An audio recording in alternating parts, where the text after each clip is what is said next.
रामनवमी के दिन प्रधानमंत्री नरेंद्र मोदी ने पहले चरण के चुनाव लड़ रहे बीजेपी और एनडीए के सभी उम्मीदवारों को निजी चिट्ठी लिखी है।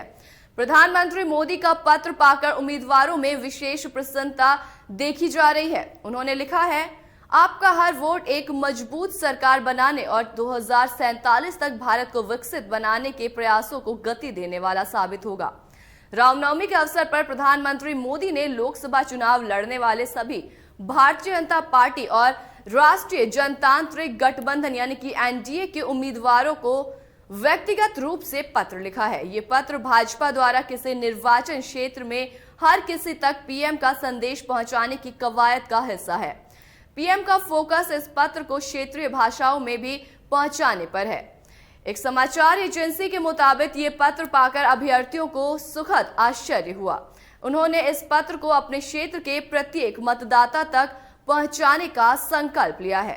तो कोयंबटूर लोकसभा सीट से भाजपा उम्मीदवार कुप्पुस्वामी अन्नामलई को संबोधित ऐसे ही एक पत्र में प्रधानमंत्री मोदी ने लिखा, प्रतिष्ठित नौकरी से समर्पित सार्वजनिक सेवा में परिवर्तन करने के अन्नामलाई के फैसले की सराहना की।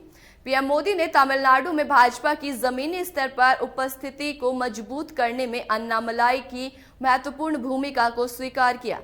पीएम ने कहा कि रामनवमी के शुभ अवसर पर आपको लिखते हुए खुशी हो रही है। मैं एक प्रतिष्ठित नौकरी छोड़ने और लोगों की सीधी सेवा करने के लिए प्रतिबद्ध होने के आपके निर्णय पर आपको बधाई देता हूं।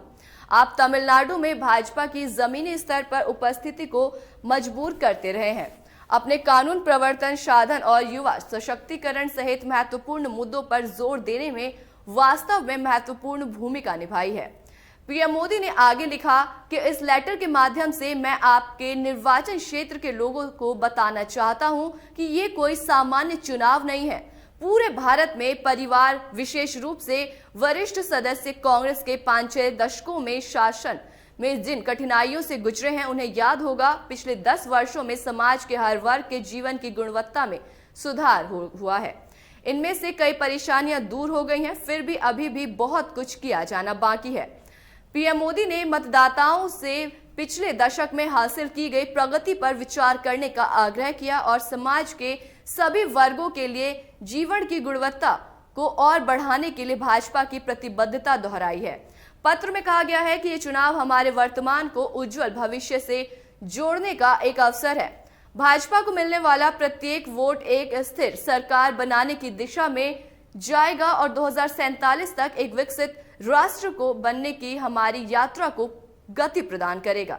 इस महत्वपूर्ण समय में मैं आपसे और अन्य सभी कार्यकर्ताओं से चुनाव अभियान के आखिरी कुछ घंटों का पूरा उपयोग करने का भी आग्रह करता हूं और साथ ही मैं आपसे अपने और अपने आसपास के अन्य लोगों के स्वास्थ्य का ख्याल रखने का भी अनुरोध करता हूं। साथियों, करप्शन को लेकर ये देश के साथ कैसे खेल खेलते हैं, ये भी त्रिपुरा की धरती से पूरे देश को बताना चाहता हूं।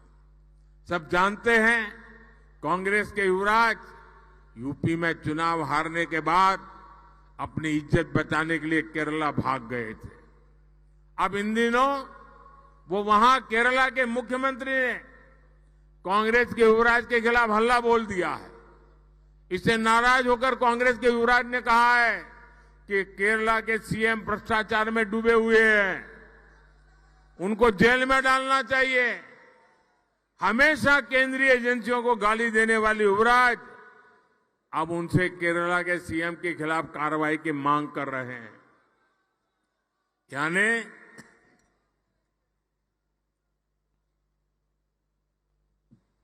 यानी किसी ने उनकी आलोचना की तो कांग्रेस के युवराज चाहते हैं कि उसे जेल की सलाखों के पीछे डाल दिया जाए। भ्रष्टाचार का दोषी कोई भी व्यक्ति छोड़ा नहीं जाएगा, यह हमारा संकल्प है। मैं बार बार केरला सीएम की भ्रष्ट सरकार का सच लोगों के सामने लाता हूं, लेकिन तब कांग्रेस की बोलती बंद हो जाती है। अब कांग्रेस के युवराज की आलोचना हुई तो कांग्रेस केरल के सीएम को जेल में डलवाना चाहती है, लेकिन साथियों वहां तो जेल में डलवाना चाहते हैं और यहां महल में भेजना चाहते हैं। ये कौन सा तरीका है? लेकिन साथियों, जैसे ही कोई जांच एजेंसी कार्रवाई करेगी, यही कांग्रेस चीख चीख कर कहना शुरू कर देगी कि मोदी ने गलत किया है। यही है इन लोगों का असली चेहरा। इसलिए जब मैं कहता हूं भ्रष्टाचार हटाओ, तो कांग्रेस कहती है भ्रष्टाचारी बचाओ।